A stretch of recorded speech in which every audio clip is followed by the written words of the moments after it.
Hey, everybody, welcome to another episode of the Whiskey Crusaders. We're very, very lucky here to have Vienna Barger here from Southern Star. Of course, we're lucky to interview her husband. So she's here. So I want to hear from the women's perspective. Of course, she's one of the pioneering women in North Carolina distilling history here, one of the very first. And so I'm very excited to interview her today and drink some more of their excellent. They sent me more of their whiskeys since the last time we had her on. So even more excited to try some new ones. So tell us a little bit about your history and how you got into all this fun stuff.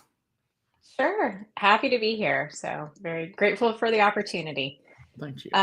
We got into whiskey, or I got into whiskey, because we really wanted to start a family business. So that's really where the impetus came from. We weren't Awesome reason to start one. we weren't distilling in the garage or any of the exciting things like that. And it wasn't because spirits or bourbon or whiskey was necessarily a passion from the start. But Okay. the goal was to start a scalable family business that my husband and I could build and grow together. I Perfect. tell folks that we were nearly a dock and dredge marine construction company instead of a distillery. That was the deal we got closest to, as we were looking at franchises and companies to purchase. Okay. But the distilling business at the time, back 2011, 2012, Wow. just really seemed like a very strong opportunity to get in very early stage in an industry Sure. that had the potential for exponential growth. I think you chose correctly. I think it sounds way more fun than marine stuff.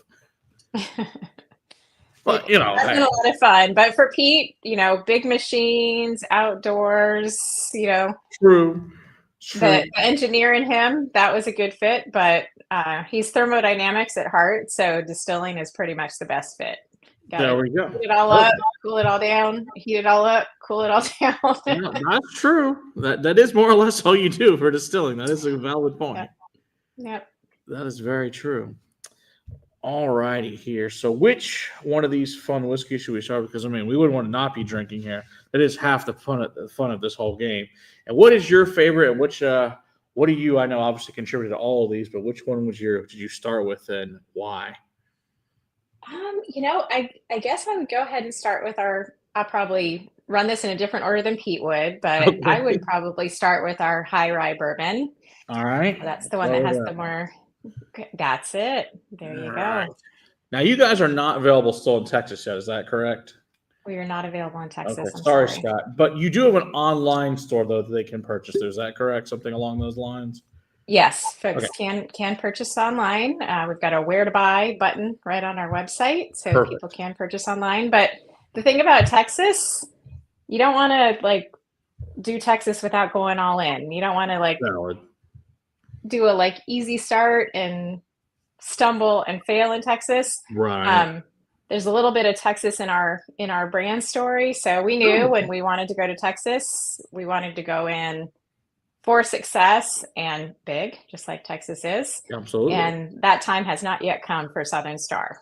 But there are plans at some point to be here, though. I'm assuming. Absolutely. All right. Absolutely. Good. Because, like I said, we'd love to have you guys both out at the castles to do a master class on Southern Star and all the other fun stuff you guys make out there. Since it's something people can't get here, which makes it even more fun. But as long as they can order online, they're in good shape. So do you do a lot of the distilling yourself, or do you guys, how does that break down to who does the most, or do you fight over who's just doing the distilling that week? We have an incredible team. So we have over 60 employees. Nice. So we've got an incredible team that has helped us to build the company over time. Relative to distilling itself, my husband's the mechanical engineer. He's the one that lives on that side of the glass, as we say. My side of the glass has always been the business operations side. So I'm operating our hospitality business, handling all of the financial accounting needs, business needs, sales, and working largely on the contract distilling side of our business, which is all of the barrels of whiskey that we make for over 150 clients worldwide. Nice. Whiskey Notes, it's just cheers from Raleigh. Good to see you, Marty.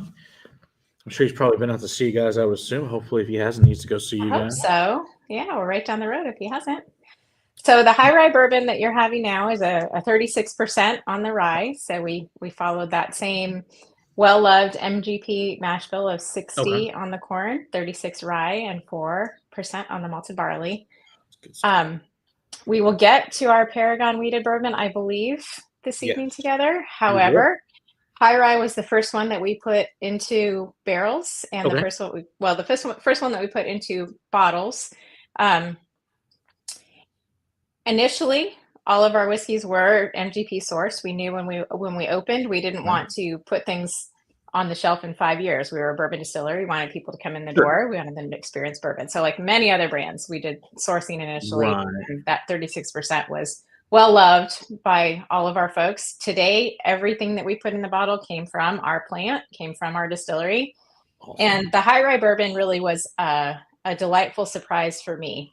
Nice. We'll talk about Paragon and our wheated bourbon, which is pleasant and lovely and simple. And I'll tell you why I love that as well. But the High Rye takes all of that delight that you have with that sweetness that we get from Southern Distilling Company and adds that rye complexity on top of it. So it's good. More complex, more interesting in a lot of ways than a wheated bourbon. Agreed. But it has the same honey, caramel, vanilla sweetness that we love about our Paragon. Because all of you guys' grains come there from North Carolina, is that correct? They do. We're very fortunate that we're based in an agricultural community. We have all of our grains grown by local farmers within 20 miles of the distillery. So we have the opportunity to really specify and control how everything is grown, timing, ensuring that when that grain is harvested and when it comes into the silos and then comes to the distillery, we've got the right amount of moisture, we've got the right amount of protein, got the right amount of starch. It's going to make nice alcohol for us. So it's a great opportunity to support all of our local farmers in Iredell County in Statesville, North Carolina, as well as being able to have that access and specificity that helps us to grow the right kind of products for the grains we want to put into our whiskeys. Fantastic. Now, I assume all of your operational offices are all there on the same campus as the distillery itself as well. Yes, we have a 20-acre campus, and then we actually have an additional parcel that is slated for future warehouses. Nice, very nice. Well, that'll work. And you guys are you still at 140 contract, or you guys got even more clients since last time I talked to you guys? I think we're closer to 160 today, and doing all the trade show circuit this year, looking for new folks to work with. Awesome. I think that's been one of our hallmarks from the beginning, is being very personalized and custom and working with clients. So small and large, we can meet all of those needs. We run currently around 22,000 barrels a year, and we can do bourbon and rye, and these days, a lot of American single malt, since that is now officially a official TTB. I know. As of a week ago, this is pretty nice. It finally kicked in, which I appreciate. Yeah. Yes, we did get a sample of that as well. That's hiding over there in the cabinet. Good. Yeah, you guys are one of the lucky ones. Yes. Yeah. He's like, I'll send you some. Like, perfect. It's the secret surprise one that's just marked with handwriting on it. But what's great about this is it may be the same mash bills into, but it tastes totally different, which I really appreciate. And I think I prefer this, to be really honest with you. I like you got the spiciness of the rye, but not too spicy. And I think you get people that are, afraid of rye to really try this as a high rye bourbon and actually fall in love and enjoy that thoroughly, to say the least. Yeah, and I expect you don't have one because it is fairly new, but we also now are offering that high rye bourbon in a single barrel selection. Ooh, no, I don't. And soon, we don't have it yet, but soon we'll also have it in cask strength as a blend. Ooh, that sounds awesome. Yeah, that sounds fantastic. As you guys, I guess Marty was asking you guys, there's a new honey bottle as well, he was saying. I guess that's your over the holidays. I was an LTO, so it was a single barrel that had honey. Wow. So bourbon barrel from us went to the honey farmer. Oh, nice. Had honey that was bourbon barrel finished. They emptied the honey back out of it and gave us the barrel back, and then we finished bourbon in it. Nice. So it was definitely limited, sold out within the first, I think, hour that we had it for sale in the tasting room. Okay. But very unique and very nice. I think folks were surprised because a lot of folks think when they're going to have a honey bourbon that it's honey flavored whiskey, right? Very sweet, and that was not what it was. It was our Paragon that had that honey finish. Okay. So it was a very light honey flavor that really came towards the end, rather than it being super sweet. Okay, that's because I've had some, that did the same concept, but they tasted like my kid's medicine by the time it was done. I guess it must have been a super wet, or depending, of course, what type of honey they're using, but I know it makes a massive difference too, depending where it's from. How far away was the bee farm from where you guys are? It was a local Okay. farmer. Yeah, he came to us and offered to do the partnership, and we look forward to doing more in the future. Awesome. It was very well received.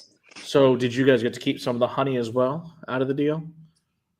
I believe so. I don't think I've had any of it personally, but knowing that he's down the road, I'm sure that's an opportunity. I'm sure that's something he could probably make happen for you, most likely, which would be great. All right. Which one should we move on to next?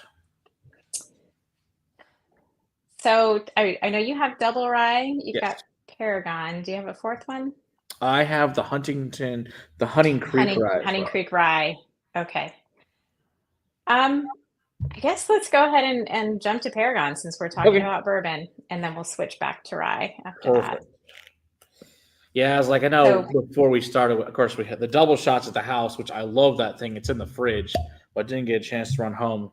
Unfortunately, everyone, but it is fabulous stuff. It's probably my favorite cream bourbon I've probably ever had. It's just it is incredible. Fantastic. It's the most decorated bourbon cream on the planet. So we've got a lot of recognition on that one. All of the other brands that make these things, buy yours. It's significantly better. Thank you. All so right, Paragon is our. This is my first time. That is our wheated bourbon. So when Pete and I were initially planning what we were going to lay down, we both like Maker's Mark. So why not? Okay. Imitation's the sincerest form of flattery. Why not go ahead and copy something that we already loved? So we did that 70% on the corn, 16 on the wheat, and 14% on the malted barley. Nice. And those barrels that are going into those bottles today were laid down in 2017, 2018, 2019. So they've got some nice age on them. Absolutely. Wheated bourbons can be a little tricky in that they kind of do, getting better and then like a little bit of getting worse and really grassy before they get back up to that 4 or 5 years of, yes, we've done the right thing. So we knew initially, we taste our barrels frequently. We knew initially in that first couple of years, we were on the right track and we had done the right thing. Nice. And we got to year 2, 3, we were like, it's going to take a little while. So it wasn't until those barrels hit 5 that we decided that they were ready to go ahead and go into bottles. Like I said earlier, I find this to just be easy, lovely, pleasing. Here's the bottle, everybody. Beautiful red here. So what does Paragon mean anyway? So for us, Paragon was the example that we were aiming for, the most exemplary version of bourbon that we wanted to produce. So this is essentially the best of what we wanted to do, and the bar we want to aim for, which is always high at Southern Distilling Company. Awesome. So 100 proof. Okay, very nice. Okay. So 100 proof, I guess, just ended up working out perfect that way for you guys. That bottled and bond version at 100 proof is the most popular. We did some experimenting, so we do have cast strength single barrels of that as well. Nice. And people love it at that cast strength. And I'll tell you a little bit more about how we do barrel entry proof. Okay. We did do a lesser proof around 92 initially on Paragon. Okay. And it was good. It was cheaper. So we thought maybe a little more affordable. People would prefer that, but was not successful in market. People love the bottled and bond. We do our barrel entry at 110. So having that extra water that goes in the barrel to begin with really helps with all of the flavor acquisition, the color acquisition. So our cast strengths end up, slightly higher above that. So 113, 114. Okay. And they are well loved as well. But the bottled and bond is a huge success for us. Very nice. What is the barrel proof when you enter into the barrel usually at? 110. 110. Okay. Yep. So you're not gaining a ton of proof then if your cast strength is like 113 then. It depends. Depends on where it is in the warehouse and the master distiller Pete's selection relative to the blend profile that he's going to put together for each release for each bottled in bond, series by season. So it can vary. Okay. What's the highest you guys have seen your proof go up to? I think there have been some that have hit like in that 118 to 120. And in fact, some of those, we had one that was the best overall bourbon in the New York World Wine and Spirits Competition 2022. That's awesome. So it was best single barrel, and then all the best in class elevate to best in category. So we won best overall bourbon. But that was one that just was in a unique spot where it ended up at that higher proof. Okay. And all of our tastes are different. For me, it had a lot going on. But for the reviewers and for Pete, who likes to have a lot going on and all that complexity, it was very successful. So that ended up bringing us that best overall bourbon and best in class that year. Very cool. That can't beat that. That's for sure. Yeah, this is really unique compared to like other wheated bourbons. That this is different. What kind of wheat is this? What varietal wheat is it? I believe it's hard red. Hard red. Okay. And the same corn used in the high rise, the same corn used in the wheat? Yes. Okay. Because it's got this nice spiciness to it, which you generally don't find with a lot of wheaters. It's a little bit so, but I like that it's got that little kick to it. I know it's in a little bit more proof on it being at 100, but yeah, that's nice. You don't usually get that nice spiciness on a wheated bourbon. That's unique. That's really good. Now, what I've done is I have this one. Like I said, I haven't had this one really till today, but I've taken the other ones to some people. Like, that's really good. Unfortunately, you can't get it in Texas, but when it gets here, it'll be something good for you guys to buy. Or like I said, buy it online. But they've been thoroughly enjoyed, to say the least. It's been fun to trick people with things that are not from Kentucky, which is always great. Yes. Yeah, so we've had some bourbon clubs and some retailers that have done some blind comparisons with other wheated bourbons in their club or in the store at events. And there's different, if commentary about it, but it tends to hit the top and win over Weller and any of the other wheated bourbons in market when it's done in that blind tasting. What is the price point on it too, by the way? We're going through a price shift currently. Okay. I know that our single barrel selections on Paragon currently are at 60. So I believe that the bottle and bond is at 50. Okay, so super reasonable. Depends on market and but yes, we are going through a shift right now, trying to make everything accessible and affordable. Appreciate that. Folks across the country that have access to it. So how many states are you guys, do you guys have retail shops in currently? I would say actively for 2025, we're probably around 7.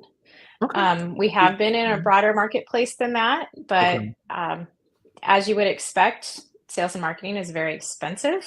Yes, and like I mentioned around Texas, if we're going to really be successful and grow, we want to go all in. So at this point, we're going all in close to home and in a couple other markets. Okay. So the Southeast is definitely our focus for 2025. Sure. North Carolina, South Carolina, Georgia, Virginia. Okay. And then we've got a great team supporting us in California. So still working on the California market as well. Right. But online retail, really the focus. So working with folks being able to connect and purchase through our website is also going to be a 2025. Anytime anyone says, hey, can we get you in Connecticut? I want to be able to say yes. But with the current structure of how spirits are sold in the country, it can be very challenging to do direct to consumer.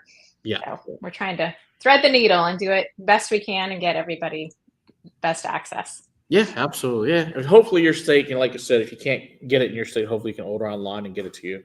How many states it currently delivers to online? I believe we're around 45. Okay, so the vast majority can get it. Yes, okay. We're working with one of the companies that has really good coverage. Perfect. Good, because people need to definitely try this stuff. I think they're going to be blown away how good it is. I know I was, because a lot of times, you get stuff and you're like, I have no idea. I'm like, yes, I assume they send us things, they're going to be good, but And generally they are, and this is just end up being really, really good. So, which I greatly appreciate. All right. So we also have a destination distillery. So we've got a fabulous tasting room for folks to stop in and visit. We're at the crossroads of Interstate 77 going north-south and Interstate 40 going west-east in North Carolina in Statesville. So easy access. The first year we were open, we actually asked everyone who came through the door where they were from. And we had visitors from all 50 states and 10 foreign countries in that first year that we were operating. So there's a lot of travel that happens that, on both of those interstates. So anyone that is coming through Statesville in the middle of North Carolina, just north of Charlotte, we have all the products available there, as well as those LTOs and specialty items that you can't find anywhere else. Sure. So are you based, is Statesville Wesley dead center North Carolina, essentially? Is that where it is? It's not dead center, but as our early nation was developing, Statesville was really considered the center. It was where the initial capital was before it ended up settling out in Raleigh. And a lot of the early political activity around independence and the Declaration of Independence and all of that really was coming from that Charlotte area, Mecklenburg County. Little piece of history, there actually was a document called the Mecklenburg Declaration that was signed prior to the Declaration of Independence. So it really was a center of independence and the United States in its early formation. Now, is that signed by multiple states or is that signed just by people there from North Carolina, or what exactly? Because I've never heard of that document. I would have to look back at who actually ratified it, but Wikipedia, Mecklenburg Declaration. That was where it began, right near Charlotte, right near Statesville. Very nice. That's cool. And how far are you guys from, we've got friends like in Asheville or Raleigh. How far away are those approximately from you guys? So a little over 2 hours heading towards the east to get to Raleigh, and then just hour and a half up the mountain, depending on weather, to get up to Asheville in the mountain area. So we're in the Piedmont of the state, which is the foothills. It's a beautiful state to be able to go from mountains and skiing to the Piedmont foothills and a lot of farms and rolling lands. Beautiful scenery, and then right out to the coastal plains and the beach, all in one state. And I guess the good news is, hopefully you guys were not affected by the hurricane at all up in that area. We personally were very fortunate at our plant and in our communities. We didn't sustain any significant damage. So it was very, very scary time and very difficult for a lot of the folks that had just devastation in the mountains. Yeah, it was, as we know, it was so significant with the fires, with things like that, you can't really explain it to anyone that doesn't actually see it with their own eyes, because it's so unimaginable how bad it is. Yeah, I think so. I was like, we'd been up there a few years ago, and it's like, I can't, just looking at the pictures, it's crazy what's happened to those towns. Yeah. Pretty wild. It takes a lot of time to recover, and some areas are changed forever. Yeah, unfortunately.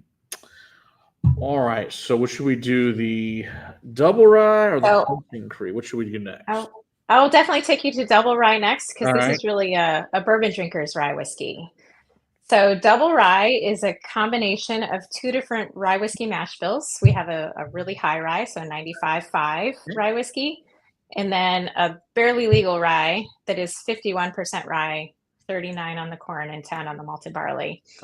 Now, those are wonderful in and of themselves, but the really unique thing about double rye is that we take those two rye whiskeys, blend them together, and then we put them into a freshly dumped bourbon barrel and let them finish with that bourbon finish until they're ready.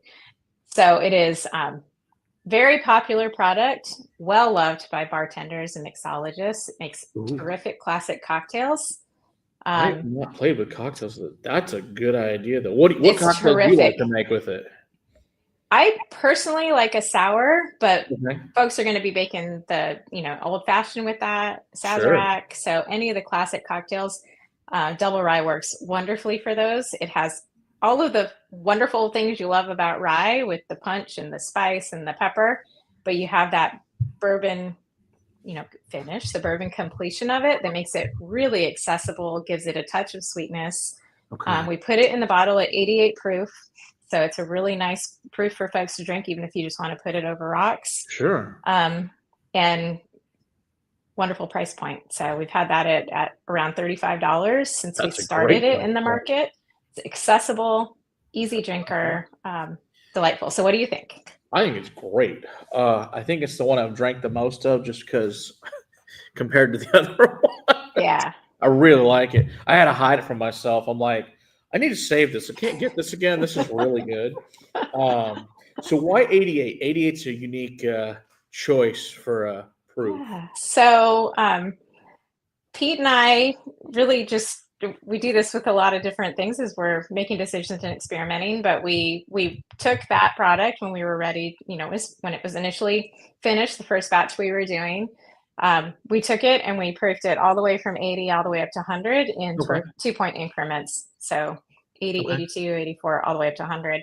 And essentially blind tasted that together, and 88 is where we landed. It's what we both like the best. That works then. Perfect. Hey, Mike, Donor Pass, good to see you guys. I know some of you guys out on the West Coast are obviously still at work, but hey, we got to get great opportunities to talk to amazing people in whiskey. We always say yes.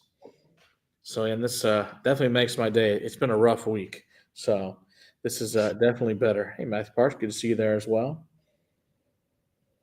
Oh, you found some of their whiskey, even better. Oh, this is good. This is really good. Yeah, I love this one.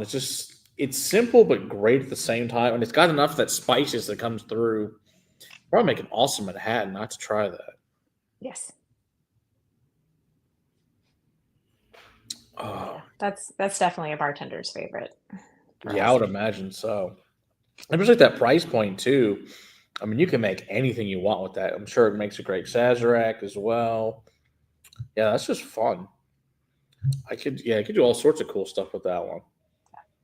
And so the other thing that is really unique about Double Rye is that we have a nonprofit charitable organization that is headquartered in Statesville, North Carolina. They're a national organization, but based right here in our town. It's called Purple Heart Homes. And the mission of the organization is to meet the needs of aging and disabled veterans relative to their housing solutions. So they do adaptations. They've been lately building tiny homes for folks, but they're all focused around that veteran population and how to help them with housing. It was initially founded by 2 veterans from the community in Statesville and has been, again, growing nationwide. They had a home locally, and I think they've done them in other communities as well. That was featured on the with Montel Williams and doing renovations for folks. But Double Rye from the beginning has been a partnership with Purple Heart Homes. When we did that first batch, and we're getting ready to release it, it was during the initial beginning of COVID. We had a group of veterans and folks that had been helped by the organization come into the distillery. We all sat 6 feet apart and we did a tasting experience with Double Rye. And that group was the group that developed the tasting notes for the product to begin with. So that partnership has always been there. We also donate half of the profits that come from the sales of Double Rye back to Purple Heart Homes for their mission. That's awesome. Yeah, we're big supporters of veterans. Of course, I know we've got several here in the chat. I know Matthew Parks is a Marine, so thank you for your service. All that good stuff. Yeah, that's awesome. You guys are doing that though for all the vets. That's great. Glad to hear that. It has been a great partnership. They also do a annual bike ride fundraiser called Take That Hill, and our location, our distillery facility, we serve as a kind of the start finish host site for that fundraiser as well. Very nice. When is that? When do you guys do that each year? It's typically in the fall, usually October. Okay, very nice. And Matthew Parks, are you guys going to be at the New Orleans Bourbon Festival at all this year? Yeah. So you guys just go to the distillery, your problem is solved. You'll have a way better time anyway. New Orleans is nice though, but it's not North Carolina. So I think I would just go to the Carolina. Much nicer weather there too. So, it's not a swamp. Hey there, Sugar Kitty. Good to see you. Oh, yeah, that's good stuff. So when you guys chose distilling, what made you decide that, with your husband, that you guys wanted to do this of all the other things that just really touched your heart, that distilling would be what you guys would do? And what did you do prior to this too, before being in distilling? So prior to starting Southern Distilling Company, my background's actually public health social work. So I have a social work degree and a public health degree. And I was the program administrator for a program in North Carolina that initially was called Baby Love, and then we overhauled it, renamed it Maternity Care Coordination. But it was a partnership between Division of Public Health across the state. We have 100 counties in North Carolina, and they each have their own health department, and our Division of Medical Assistance, which is Medicaid. Okay. And then a Community Care of North Carolina, which is a private nonprofit. So that trifecta really was operating this program that helped low-income women to have the healthiest pregnancy outcomes possible. Awesome. So great. It was a case management program that partnered with the obstetricians and health departments across the state. Excellent. So that's what I did for the first 15 years of my career was working with that program in our Division of Public Health. Okay, very cool. While we were initially looking for business opportunities, we looked at lots of things. I mentioned for folks who have just joined us that we were nearly a dock and dredge marine construction company instead of a distillery. So we looked at lots of things. Yes. I'm glad you chose the distilling. Us too. It's a very friendly I guess sexy, joyful, fun industry to be a part of, and has been from the moment we began. But we had been, Pete and I, my husband, we'd been in Northern California, and we're finishing our undergraduate degrees at Humboldt State University in Arcata, California. At the time in alcohol beverage history, when Anchor Steam and Sierra Nevada, Lost Coast Brewing, all of these folks were establishing craft brewing as an industry and really taking market share from those big guys. And it was exciting to see that growth and to be a part of that right there where we were in Northern California at the time. Cool. So when we started looking for a business and an opportunity, we looked at franchises, we looked at companies to purchase, and knowing we wanted to have a family business that we could grow, we started to learn about the spirits industry. We thought for a hot minute that we might open a winery, and discovered that that was a great business if you wanted a lifestyle boutique, small scale business, maybe in retirement, but very challenging to actually get it established and grow it and scale it. And at that point in time, 2011, 2012, all of our craft breweries were essentially becoming neighborhood brew pubs. You couldn't really even, the market was so saturated, you couldn't even do a regional brewery anymore. Folks were very small scale and local. But it looked like back then that spirits and craft spirits were going to be a thing, and that they were going to be growing. And that's where we decided we were going to get our start. We started as big as we could initially, with the goal being that we would not only lay down barrels for our own brand, which you're tasting tonight and we're talking about, but also be able to customize and lay down whiskeys for others and be a part of helping that whole craft industry grow. At the time, if you were going to source whiskey, you pretty much sourced it from MGP. There weren't a lot of other players back then. So it was very difficult for a craft brand to say they were different if they were putting 95.5 MGP in their rye whiskey, like dozens of other brands were doing. So we offered folks an opportunity to customize and to differentiate and to be able to stand apart. Our early slogan was "Your product, your way." We were able to work with lots of different craft producers and brands that were getting started to have their unique mash bill and their unique product that we distilled in Statesville, North Carolina. Awesome. Yeah. Fantastic. I love it. Sugar Kitty says, it's perfect. This is also social work. So there's a lot of things about my career that were very helpful for this industry. So definitely networking and collaboration and meeting people where they are. That definitely comes from that. But regulatory compliance, bureaucracy. One of the first things I did was to read the CFR for distilleries, kind of start to finish, for you, and figure out what do we have to do? What are the rules? Gosh. Yeah, I can only imagine from starting from scratch and going, yes, let's read this lovely document and then comply with all of it. Yeah, that sounds amazing.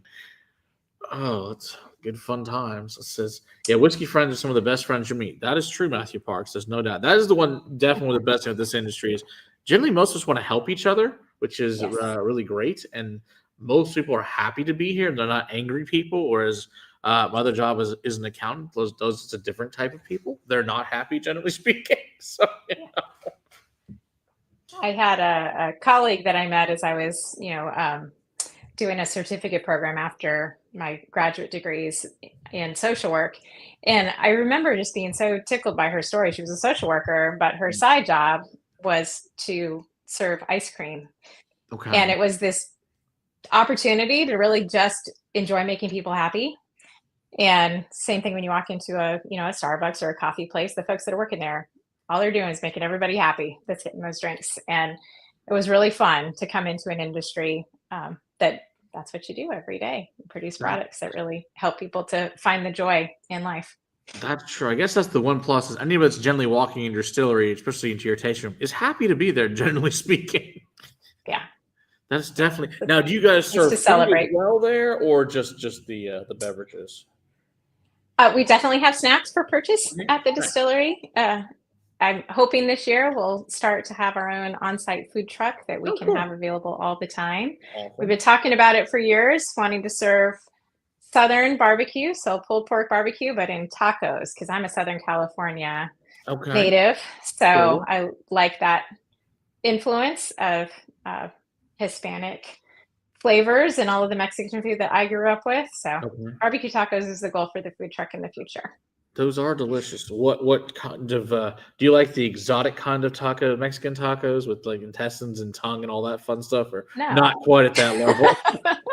Not like us here in Texas, we're like, give me the weird meat. I want that one. No. We're a little strange down here, but you had the regular meat. It's like, give me the weirder stuff. It's generally pretty good. It says, I grew up in New York, cow country. We had ice cream coming out of our pores. More glass of shots, and you can shake a stick. I would imagine so. Hey, David, good to see you there. Yes. So, Louisiana, is that something that you can get Southern Star in Louisiana currently, or is that not a state you guys are in? No, just through direct-to-consumer shipping from our online service. Yeah. Oh, yeah, sugar. Lengua tacos are delicious. I thoroughly enjoy them, but it's a different thing. Oh, I might have to branch out. Hey, you never know. That's you're an authentic Mexican truck. There are things that you just don't ask; you just try them, and they're good. Korean barbecue taco too. I don't think I've had a Korean barbecue taco. That sounds interesting. I'm sure it's worth a try, though. All right, should we move on to the Huntington Creek? Hunting Creek, sure. So Hunting Creek is our first heritage brand coming out of Southern Distilling Company in Statesville. So Statesville actually, prior to Prohibition, was considered the liquor capital of the world. This was a place where there was a hub of liquor production because we had a really well-established community of farming. Back then, of course, farming was what everyone did. Agriculture was everywhere. But the Piedmont of North Carolina was unique in being able to produce really high-quality grain. We had lots of farmers. And before Prohibition, the area right around where the distillery is today had 450 licensed farm distilleries that were producing alcohol and selling it legally. That's we had rail lines. I told you earlier about Interstate 40 and 77 that intersects in Statesville. Before the interstates were built, those were railroads, and they went up and down the eastern seaboard and as far west as our early nation was going at the time. Nice. This made Statesville a target for the temperance movement, the Anti-Saloon League. Lovely. They focused their efforts on the belly of the beast because that is where the liquor was being produced that was being sent up the Ohio River Valley, sent up to New York. They focused on Statesville, and they actually were successful in convincing the citizens in the Statesville community to vote the area dry in 1903. Oh, so long before the rest of the country went dry. The citizens of Statesville decided that they were going to put all those rectification houses and all of those local farm distilleries out of business or out of legal business. That seems awful. So that thriving industry that was supporting all of those families and had really built the city of Statesville had some options. Those options were to move. So you had families that had means that could move, that went to Kentucky, Tennessee, continued distilling and really helped to grow the industry there. You had families that were largely the business owners that were in the rectification business. They uprooted, left, and went somewhere else, and either continued in spirits or established something else. We had one family that established Norris Candy Company after they left. So they continued business, just in other industries. Sure. And then you had all those farm families, didn't have the means, couldn't move. This was a big part of their livelihood. And this is why we have moonshine. And this is why we have bootlegging.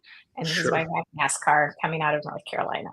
It was because you had a thriving legal industry that was suddenly put completely out of production and underground back in 1903. It's crazy. Cannot believe that they did that. It's while they were successful to do that. And then when did distilling become legal again in North Carolina? So we had the repeal of Prohibition. It took North Carolina 4 years to even say, okay, we're going to accept that we're repealing Prohibition. Wow. So repeal was in 1933. 1937, North Carolina established their Alcohol Beverage Control Commission.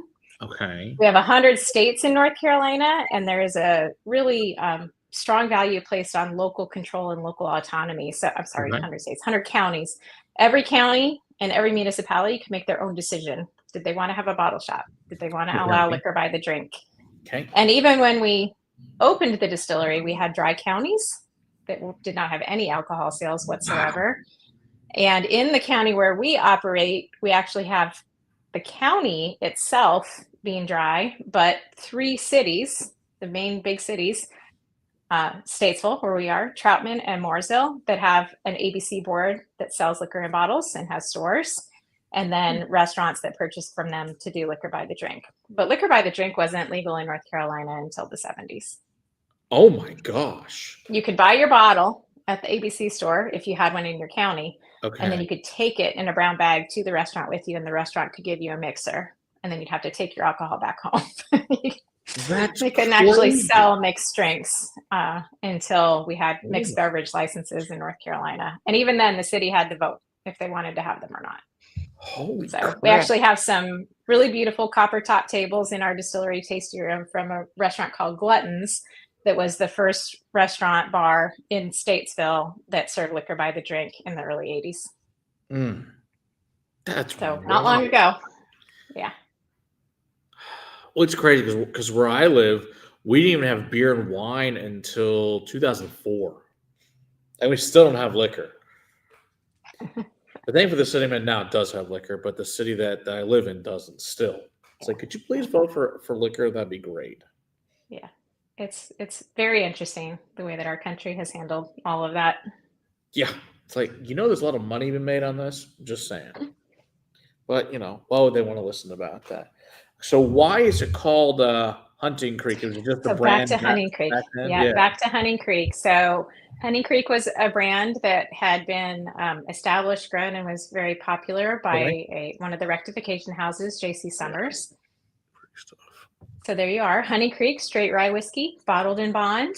Okay. Hunting Creek is just up the road from the distillery. If you come down Interstate 77, you actually cross it. There's a sign that says Hunting Creek, so it is a real place. Cool. The original label artwork from the historical archives at our local library have a picture. It's a drawing, somewhat similar to the illustration we have on our bottle, but we have reimagined it. That drawing was of a gentleman with his hunting dog and a tired old horse with a big stag that he had shot over the saddle of the horse with a big rack of his antlers. And we overhauled that and reimagined it. My family enjoys bird hunting. We have a son and 2 daughters. So we took the huntress perspective rather than the hunter, and put a image of a woman on there with her pheasants that she had been bird hunting with the Hunting Creek in the background. So this is the first of those heritage brands. All of those trademarks from back then when we hit Prohibition in North Carolina have gone, they've gone abandoned. Sure. Way back then. So Southern Distilling Company has reclaimed several of those, and Hunting Creek is the first one that we're putting into the market. And you have to show everybody the closure on the top. So the closure is made to look like a shotgun shell. So that's cool. That's really cool. That on the top, and then a red body on it. Back then, shotgun shells were paper, not plastic, but sure. that's the design for the closure on that bottle. I love it. That's awesome. And then there's some Easter eggs on the bottle. There's a little stamp on the back that has one of our family hunting dogs. Okay, cool. And then the German Shorthair Pointer on the front is an image of our Pete's hunting dog, Scout. Nice. Very cool. Yeah. So it's really fun to be able to bring all of that, not only the historical context geographically of the Statesville region, but also a little bit of the story of our family and bring that history to life. Now the red stamp that's there, what's that signify here? It's bottled in bond. Okay. And it's Prohibition Tried Whiskey 1. Okay, nice. That's awesome. I love it. That's great. That's really cool. So those are bottled in bond seasonal releases. Okay. What else can I tell you? Oh, mash bill. Yes. So when we were looking for mash bill for rye whiskey, I told you earlier about how with double rye we taste tested at different proof points. With our rye whiskey, when we were deciding on mash bills, Pete and I went to the local North Carolina ABC store, bought every rye whiskey that was on the shelf at the time. That's hilarious. Fewer than you would expect. And we blind tasted them together. Sazerac Rye Mash Bill was the one that we both loved. Not surprisingly, it's not very high rye. It's just 51% rye, 39 corn, 10 on the malted barley. So being bourbon drinkers that prefer that sweetness, that Sazerac Rye really carries that through. That's the mash bill we decided to lay down first, and that is what goes into Hunting Creek. Very nice. That's really good. It's different, but it's really good. That's awesome. Now, is it just 4 years old? Is it older than that? I believe that first run was 5, but it tends to be that 5, 6, 7 as we go along in time. Very nice. But yeah. Now, will you continue to make this and then introduce new ones, or they be more like one-off batches, and then you'll produce it again later on type deal? It's being bottled in bond. We take barrels from that 6 months of the year, either the first half or the second half seasonally, and we do that batch. So they're labeled by year, and then however many blends we do for that year, it'll tell you when that was laid down. Okay, awesome. Yeah, that's really good. And what's the price point going to be on those? I believe Hunting Creek today is at 60, so 59. Super fair. Nice. Yeah, the artwork is beautiful on that thing. Though, it turned out, it turned out really pretty. Silly, another question. Do you guys sell like metal signs of this or anything like that by chance in the distillery? Great idea. We have a beautiful painting of it that is up above the fireplace in our event center. Very cool. Yeah, would be a great idea to put that on that. Yeah, because that would just look awesome. Because I love that. It's a beautiful picture. It is very pretty artwork. Yeah. Now, did you guys have local artists draw to paint this for you guys, or how'd you guys have it made? It actually was an artist from the Isle of Wight, so from overseas from us, that came up, took all of our notes on what we were looking for and the old label that was on the original Hunting Creek Rye Whiskey, and created that new image for us. A hell of a job. And then when did this originally come out? Let's see. I believe that 2022 was the first release. Might have been 2023. Sorry. Don't know off the top of my head. Okay, but it's been for a couple of years. I think it was, I think 2023. And it was one of those where we've got, as you said, we had a batch that we wanted to bottle first, put it into market, see how it was received, see how folks liked it, and then we've got a lot more of it to come in the future. Sure. So when is your next special edition going to get released, or who knows yet? I don't know. Okay. I don't know. Do you know what it is yet? Stay tuned. It's just one of those, when it's ready, it's ready. We'll let you know when it gets there type deal. Well, this year, I've mentioned, I know we will have our cast strength blend coming of both the Paragon and the high rye bourbon. Awesome. So that is new back to market, of having cast strength small batch blends of those, and we have personal selections for retailers and clubs and all of that of both of those, both the high rye and the wheated.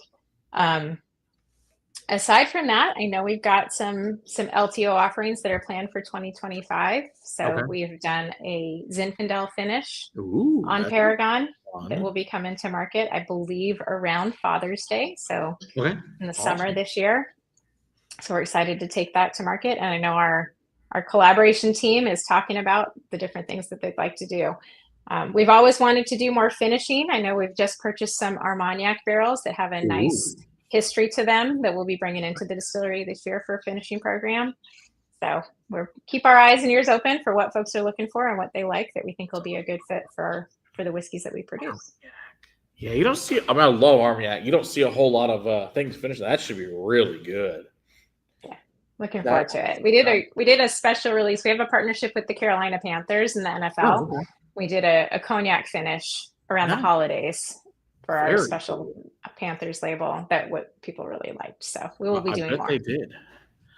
See, David said he's a neighbor from Tennessee, looking forward to supporting you guys. Cask strength blending sounds amazing.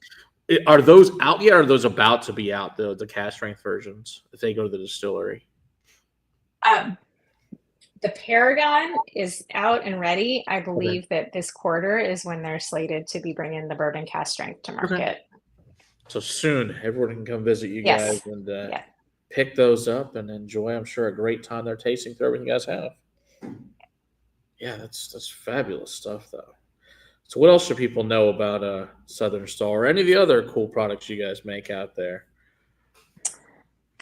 Well, you've mentioned Double Shot, but I have to mention it again. Yeah, it's awesome. So Southern Star Double Shot is our bourbon cream. It is a fan favorite. It sells itself. It is absolutely delicious. So we call it ground-up chocolate milk, bourbon, sweet cream, little touch of espresso cold brew coffee that really carries more of a mocha chocolate character to it, less on the coffee. Folks will say, I don't like coffee, and then they'll try it. They're like, but I like that. So that is a huge winner. It is great straight out of the bottle. We call it an RTD in a 750 ml. So it's great just by itself.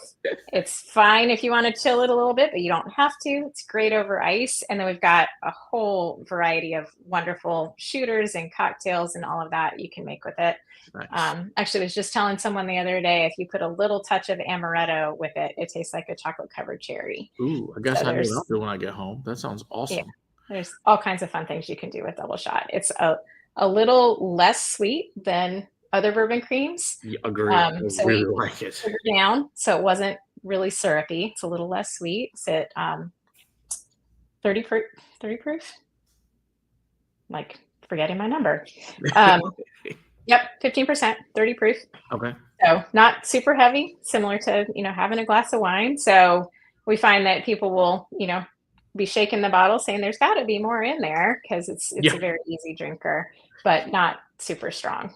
Yeah, it's really, really good. I think when I drank already half of that bottle, like I said, I did try everybody with the Frosted Flakes. It is good, by the way. So if you do want to make that experiment, it is worth doing and very entertaining. So yeah, works with a lot of sugar cereals. Cinnamon Toast Crunch is a good one too. Oh, I bet it is. Yeah, that's good. Super G wants to know: are any possible of a Big Apple and cider fan there? Anything with a Calvados finish? You guys look at anything like that at all? That is something that I personally would love to do. So fruit brandies have been on my to-do list from day one. Nice. But it's a more nuanced production, small scale. Sure. More challenging than running a bunch of, bringing in a bunch of corn and running a bunch of bourbon. Right. So the refinement that's necessary for that, we've worked on various experimental batches. We've worked with a lot of different apple growers in North Carolina with native varieties. Awesome apples there, yeah. So we will definitely have brandy in our future. It is not something that we've got in a bottle today. Okay. Something we definitely because I know it's funny because one of my mom's best friend lives in Asheville, and I swear she brings apples that must be by like a nuclear plant. They come and they're like this freaking big. I'm like, what the hell is that?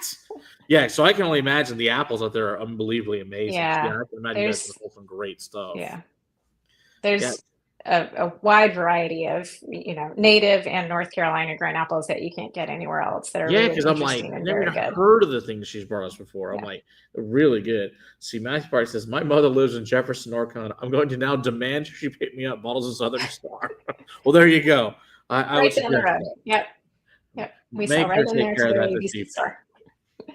Okay, so Whiskey Wookie wants to know, he's got a question about your contract distilling. Do they work with different mash bills, or is it just buying some of their own low wines? Do you do different finishes, purchases as well? So he'd like to know those things. Yeah. So I think our unique proposition relative to contract distilling is that we are very personalized and extraordinarily custom. So we really work to meet the needs of our clients. That said, we can do small scale production and we can supply thousands of barrels of the same thing. So we really have a broad range of capabilities in being able to meet the needs of an established brand that needs a new supplier or an additional supplier, as well as working on a small level with folks that are in development or doing a prototype run.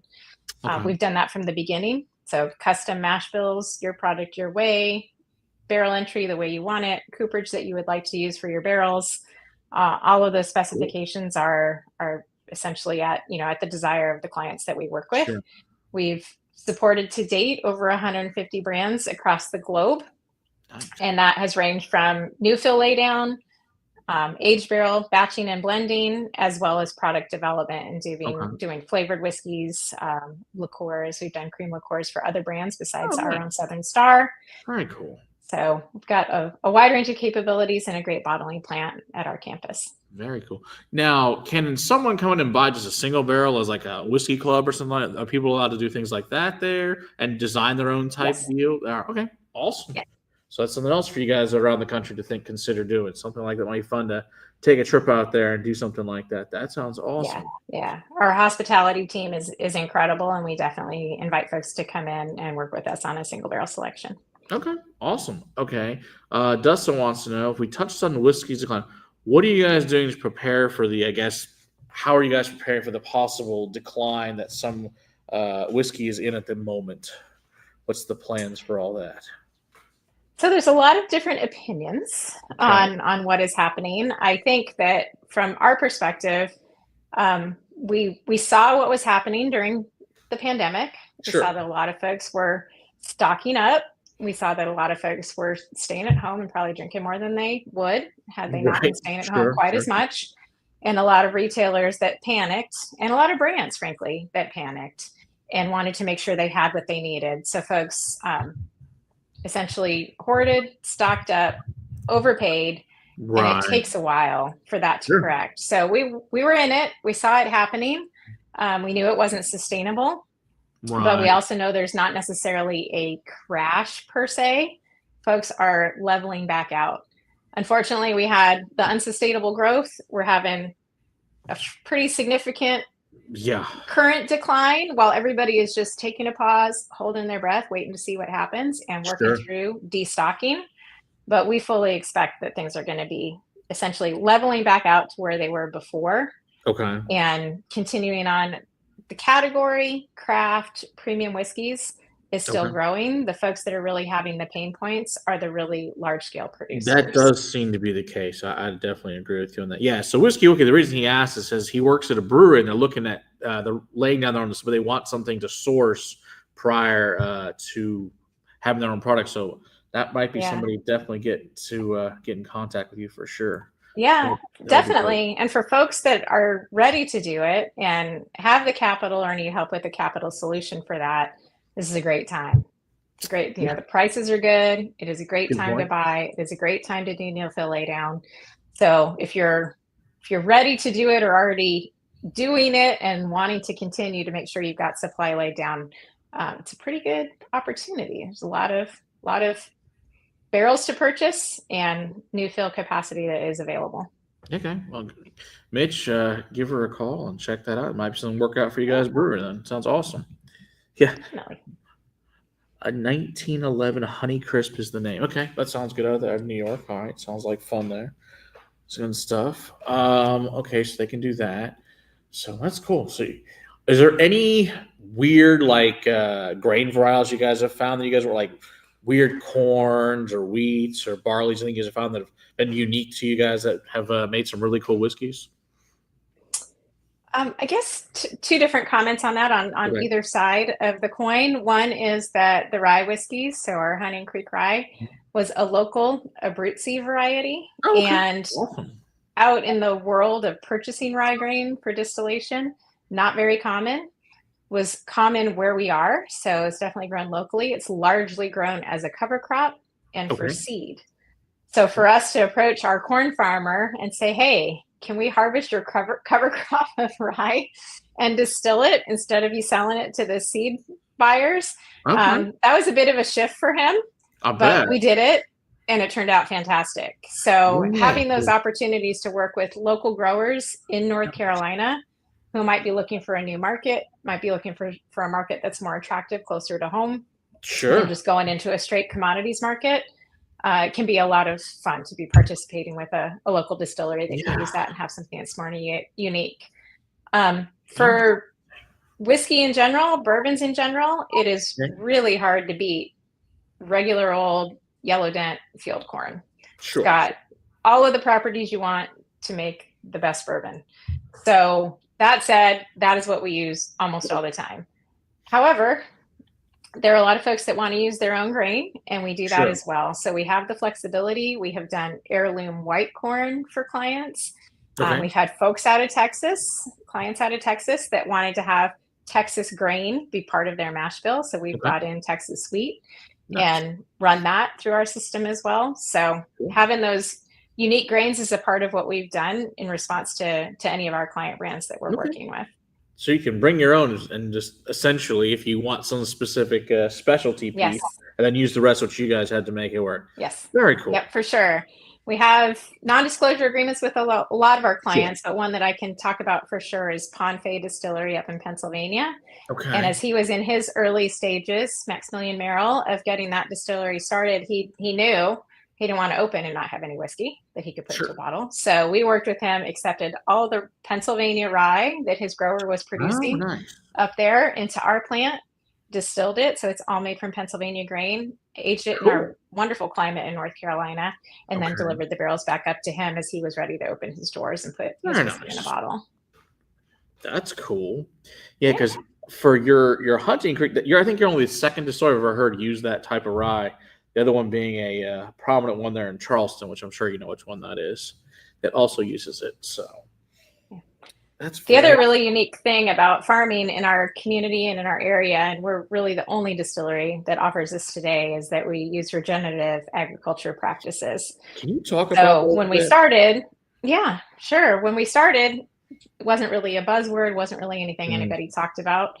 But as the movement for regenerative agriculture has been growing across the country, we have been learning more about it and really came to an understanding that all of the practices that we were already doing and that have been part of how we grow grain in our community from the beginning is regenerative agriculture. So rotating crops, no-till, drill, all of those types of practices are part of what farming in our region has been doing for years and years and years. So we're able to embrace that right out of the gate and be able to talk about regenerative agriculture being a part of what we do. As folks continue to talk more about it and how it is beneficial for the planet and sequesters carbon and is really the right thing to do, we've got larger producers that are starting, but they're starting now. So for them, it's going to be 5-6 years before the grain they've grown now is regenerative agriculture certified.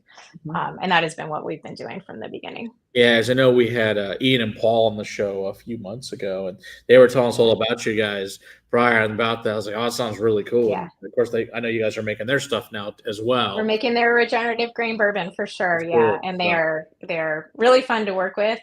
Ian is a hoot.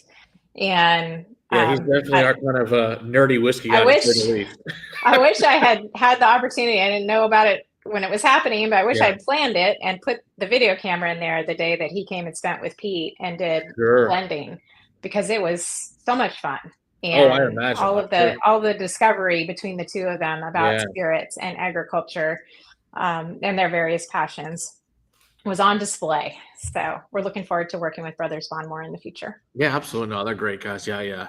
Very entertained by them, to say the least. And then like still get to have your husband and have you on. So this is fantastic stuff. So, see what they talk about terroir, make a sweet potato liqueur. Interesting. All right.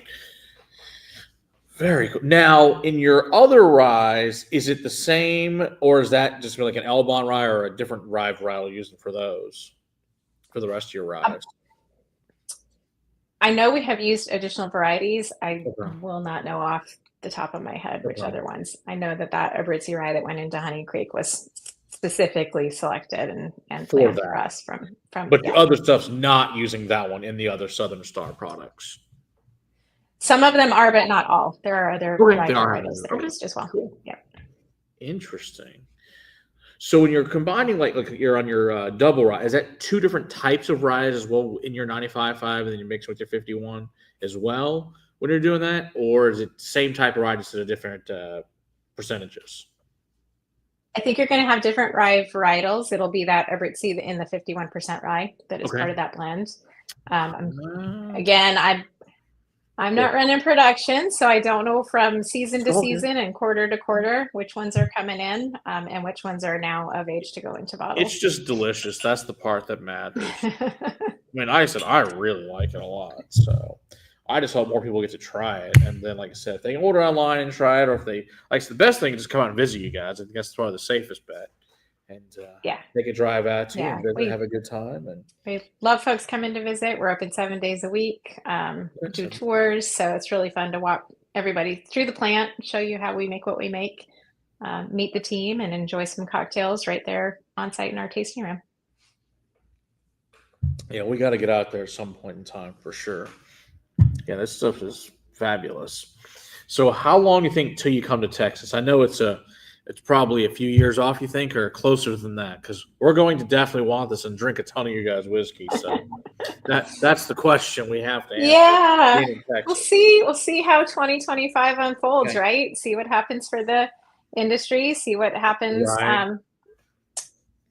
with everything else in the country, and then we'll go from there. I'll tell you our little touch of Texas story though. Southern Star. So, and we knew Southern Star. I mean, that already sounds like a Texas brand. So, but Southern Star actually it's a more sophisticated story than it sounds off the top. So, my husband Pete, born and raised in North Carolina, there is a star on the North Carolina flag, along with the dates of that Mecklenburg Declaration I told you about, that they were declaring independence before the country did it as a whole. Okay. So that star really is that symbol of independence that came from North Carolina. Okay. As you know, in the Lone Star State, you got that glorious star there as well. Really a symbol of that renegade independence and the American spirit. And as California started to be established and colonized, and we put up the California flag with the bear on it, there's a star there too. And part of that star ending up on that California flag was a nod to Texas. I did not know that. That's cool. Yep. It was a nod to Texas and that independence and American spirit that really was taking everybody west to establish the rest of the United States. That's cool. So we're joined by the star. There you go. That works for me. Well, they're all fabulous. Like, there's nothing. There's definitely something for everybody here, and they're all really good. I guess it just depends on your mood for which one you choose for the day. But yeah, these are great. But it's like the two of these are new for me today. Oh, I guess I should grab your. You want to talk about your single malt real quick? Let me grab my little vial that Pete, your husband, sent me there. Sure. Talk about that real quick. It's okay.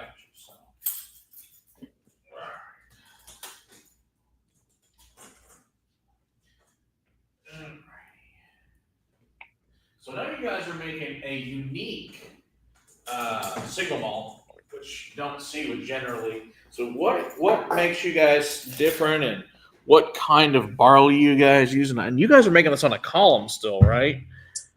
We are, yes. So we designed our system at Southern Distilling Company. We have 2 Vendome columns, 18-inch and a 14-inch, but we designed that system to run a broad range of American whiskeys. It was not designed only to make bourbon.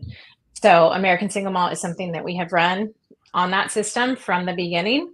Okay. We've made a variety of American single malts for clients, and we've laid down some for ourselves for the future with Southern Star and Southern Distilling Company. So what you have is some of that early product that was laid down. I believe it is 100% distiller's malt, but we have done a variety of character malts as well. Okay. We actually have a pot still that we run, and that currently is being run on a daily basis to run character malts that we can blend in with distiller's malt to really get some unique single malt whiskeys coming from Statesville, North Carolina, from Southern Distilling Company. Okay. So it is something we can do. It's something we can do at scale. And now that we've got an official designation from TTB, we're very excited to help meet the needs of folks that are looking for a source for American single malt whiskeys. Which should be interesting, because that's going to be, I think, a really big growing category, certainly here in the near future. Should interesting. I think so.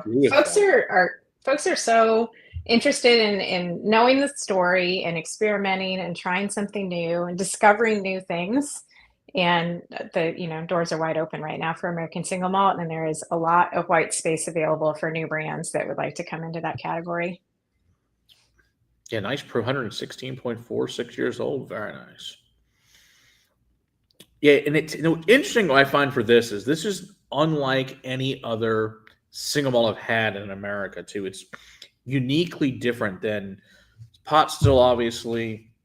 But then I've had other column stills which I don't care for, but this is actually good and different. So I don't know what you guys did to make it. I think we really lean. I mean, we really lean on the American whiskey philosophy and running on the column. I think there are a wide range of phenomenal American single malts made by a wide variety of craft producers across the country in a whole bunch of different states, different climates, different terroir. Right. But a lot of folks really they're bringing in that peated, they're bringing in the smokiness, they're doing the pot distillation. You're getting more of an alignment with the Scotch tradition, less of an alignment with the American whiskey tradition. Sure. So lots of variety already in that category, but we really are excited to be able to do it at large scale on the column and have an American whiskey that follows more of the American traditions. Okay.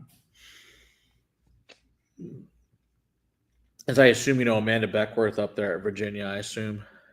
Yes. She's quite the awesome lady. I know we'll be having her out here for an event October 3rd. She'll be here doing a master class for us. So we'd love to have you and your husband do one with us too, because it would be great, because we need to expose more and more people to you guys' brand. Yeah. So that would be terrific. Yeah, we'd love to have you guys out here. So whenever you guys want to come out to Texas, we'd love to have you. Thank you. So Sugar wants to know, what type of barley are you guys using? I am not going to be able to answer that question on that distiller's malt for that 6 year that you've got in your hand. What are you guys using in general? Using 6-row, 2-row, or a combination thereof, or just all sorts of whatever you get a hold of that's kind of cool and unique? We've done a variety. I think one of the things is it is a little bit challenging in our market. We do have malt houses in North Carolina, and they are completely sold through into our craft brewing up in the North Carolina mountains. Sure. So you've got the brewers that can afford to pay more and can afford to have really unique malts that they're putting into their brewing. Right. And all of our local malt houses are supplying those guys. So we're typically looking for a distiller's malt. That's what we're already using in our bourbon and rye whiskeys for that malted barley category. And anything beyond that is going to be that character malt in a smaller percentage of the mash bill. Cool. Fun. This is all sorts of fun stuff you guys are doing. Yeah, I hope some more people, like I said, that some of these guys I know that are working for breweries are laying down whiskey now and get with you guys. That'd be awesome to see what you guys can collaborate on. That'd be cool. Yeah.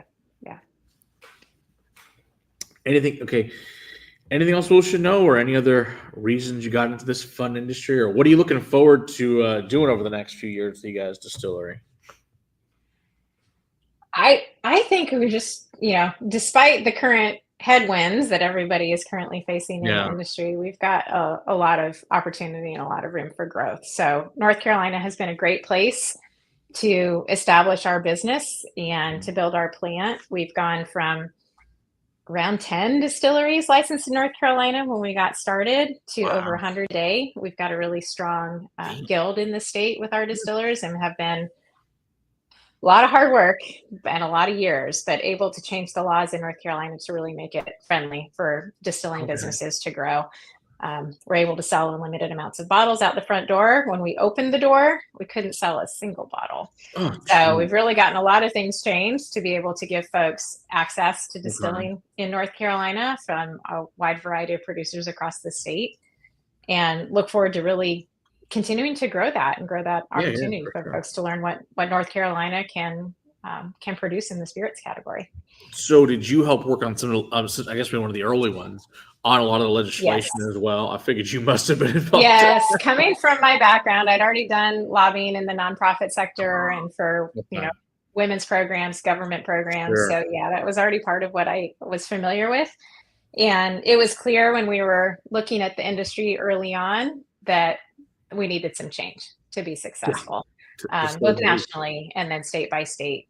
So that was certainly from the beginning, before we even finished building out the distillery and opened the doors, we were working on a legislative agenda and what we really needed to be successful.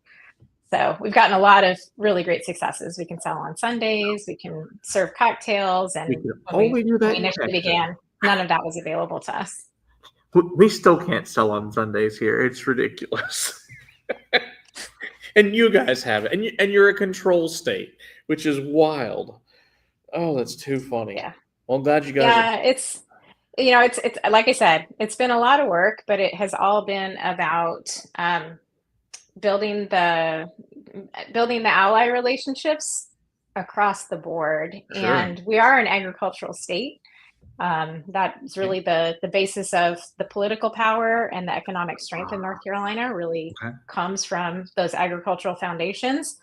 And being able to tell that story about using 60,000 pounds of North Carolina grain every day, and being able to have our legislators hear that and understand the driver that we are for the farmers in our communities, that really made a huge difference. So it's not just about, the beverage sale. It's about what does the industry actually do for the broader economy and the farming families. Wow, that's a tremendous amount of grain poundage. Holy crap. That's you guys, that's just you guys, or is that like the whole industry per day? That's us. That's just you guys. Oh my gosh. Yeah. Wow, that's a tremendous. Yeah. So how many trucks does that take approximately to bring that much in there? I believe when we're running 24/7, when we run around the clock, we're bringing in 3 grain trucks a day to fill silos. And that also means that they're taking out 3 stillage trucks every day. And we deliver that spent stillage back out to those local farms. They use it to feed dairy cattle, beef cattle, and to fertilize the cropland. So we do really full circle with all the grain production. Yeah, so you get the single barrel and single cow, and you get it in one meal, right? All fed by the same grain. So, yes. It's delicious. Yes, Ben, unfortunately, the lovely blue laws here. Maybe if somebody comes to this, how many bottles are they allowed to buy if they do come there per person? There's not a limit, as many as they can put in their vehicle to take home with them. Amazing. It is amazing. We were stuck with it is amazing. 2 until like 2 years ago. We finally got 4. Oh my gosh, that's awesome. So you can buy a lot of work. Yeah. Oh, it's sweet. So bring the van and load up on the Paragon and Shot and take it back. Apparently that's what they got to do. So you do get a chance to come out. So load up for the rest of us. You can bring us stuff back to Texas. Yeah, that sounds awesome. That's really great. So obviously we're doing this for Women's History Month that I know is coming next month. So are there a lot of other females involved in distilling out there in North Carolina, or not particularly? Are you one of the fewer ones out there doing this time? Or there are, and I will say I was just actually catching up a little bit on news from Durham Distillery. My friend Melissa and her husband Lee, we started at about the same time, but she's the CEO at Durham Distillery, and we were the ones that wrote the bylaws for our Distillers Guild to begin with, and really got the legislative agenda established in those early days. but women's leadership has been very important for North Carolina and certainly for the industry as a whole.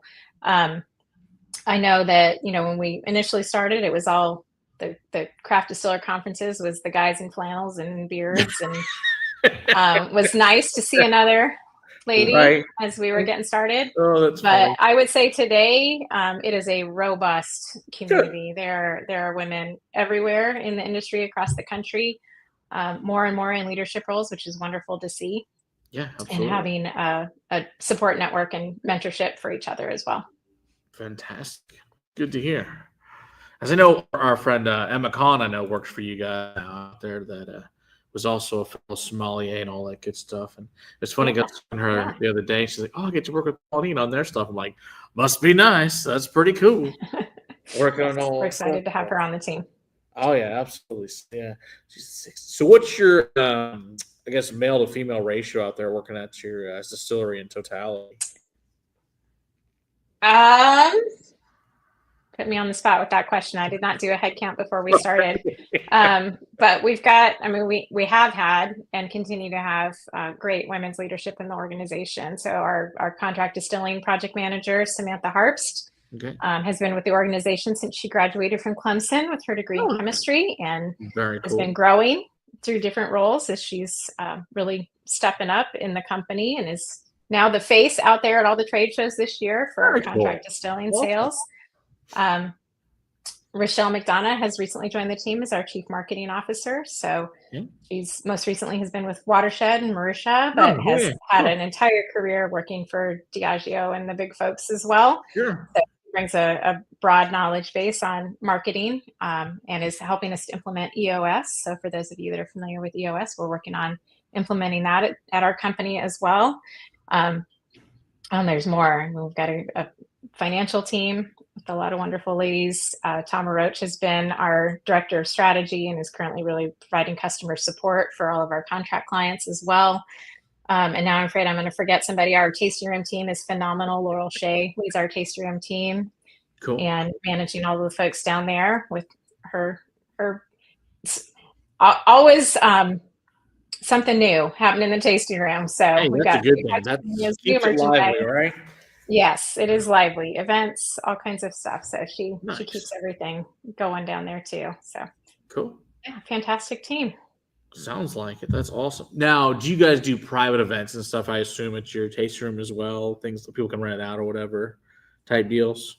We do events. Most of those events are brand centered. So we like to have events like our Honey for the Holidays, where folks are coming in and experiencing the distillery and having access to a unique LTO. Yep. We also have a gorgeous event center that is available to our contract distilling clients.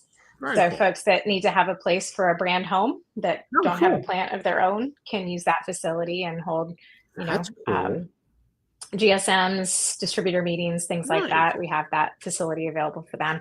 It was originally just going to be a barn. We're going to fill it up with used barrels and pallets and all of that. And then all the law changes in North Carolina really were favorable for us to really be able to hold events and have that type of a gathering place available for the community as well as for our clients. All right. Awesome. That's very cool. All right. I know we've probably got only a few more minutes, I'm sure, because I guess it's almost 7, I guess, out there. And I assume you're still at the distillery based on your background. You're not at home. This background in our conference rooms. Also, we actually did it in the event center first. So it's the wainscoting around our event center. It's a gorgeous facility, but we loved it so much. It's not easy to do. Looks easier I imagine than it is. Break apart barrels, sort the staves, make sure they're all going to line up right. But yeah, we love it. Actually, originally saw this idea came from Woodford Reserve when we were doing our initial planning in their distillery. They've got a wall after you pass through the still area that is barrel staves. So how many barrels approximately does it take to do all that? Oh my gosh, I'm not sure how many they broke down. I would guess in the neighborhood of 100 or so that they broke down to do the event center and the conference room. Yeah, it was a lot. Very nice. It's cool. I like it though. It's a really cool background. Thank you. That's cool. I mean, I guess, like you said, no matter what, with since it's bourbon, you can't use it again anyway, right? So do something. Not unless you're going to finish some stuff. That's true. So we do make a little bit of rum. We do some agave spirits. Oh, so I know you're doing that. Oh, so you guys have a rum and love agave spirit? Oh, that's cool. We can and we have. Yes. Okay. Now, is something you guys are currently have on the market, or something you just have done in the past type deal? We have it, and we will have it in our tasting room. Not a product we intend to take broadly into market in our own brand. Very cool. But we do make it for other folks. So we have produced, aged, bottled rum for different brands. What type of rum are you guys making? Mostly aged or clear, or a little bit of the above? Or are you guys doing molasses? What are you guys doing as far as the rum goes? Yes, a high grade molasses relative to the raw material, and then finished in used bourbon barrels. So all of it has gone into barrels and spent some time in our warehouses before it went into bottles. Very cool. That's awesome. All right. Well, is there anything else you want to talk about? I know you probably have to go home at some point. I think we've covered the bases. Okay. I appreciate it. Had the opportunity to talk about a lot of things that are interesting, unique, important to us, and about North Carolina. We really, from the beginning, wanted to tell the North Carolina spirit story and put North Carolina on the map. We used to be there back before 1903. So bringing it back. Yeah, it's cool that you guys are bringing all these old stories that I didn't know. It's just really nice. Yeah, well, thank you so much. Yeah, like I said, as soon as you guys want to come to Texas, we'd love to have you. Or if you guys want to come and just do an event out here before it comes to Texas, we'd love to have you. So, yeah, we'd love to have you guys out here. This is great products. And thank you. More people certainly need to drink the Southern Star stuff or this Hunting Creek. Just really cool, unique product. And price point's great on everything. And check everything out from you guys. If there's nothing else, I really appreciate you being here. This was awesome. I appreciate it as well. Enjoyed it. All right, well, you stick around for a minute. Let's everybody cheers, and see you guys later. Cheers. Get this real quick.